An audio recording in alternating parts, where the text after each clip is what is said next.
prophètes noirs qui ont été supprimés de l'histoire. Ménélik Ier, c'est le fils direct du roi Salomon et de la reine de Saba, une reine originaire d'Éthiopie en Afrique, ce qui fait de lui l'un des rares prophètes à avoir une origine africaine.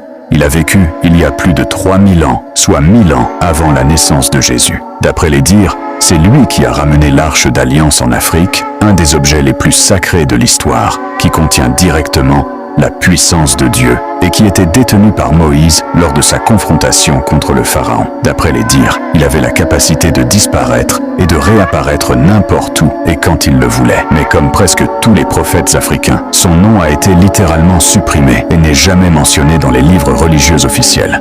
Zarathustra, l'un des plus anciens prophètes de l'histoire, il a vécu il y a 3000 ans, soit à la même époque que Bouddha. C'est l'une des premières personnes sur Terre à avoir révélé l'existence du paradis et de l'enfer, du jugement dernier et de la fin du monde. C'est également lui, l'une des premières personnes de toute l'histoire à avoir révélé qu'il n'existait qu'un seul et unique Dieu dans tout l'univers, bien avant même la création des plus grandes religions d'aujourd'hui, dont il prédisait l'arrivée dans le futur. Il avait tellement la vision que même les plus grands historiens suggèrent qu'il avait un contact avec Dieu. Le seul souci est que son nom n'est pas mentionné dans la Bible et le Coran. Abonne-toi pour la partie 2.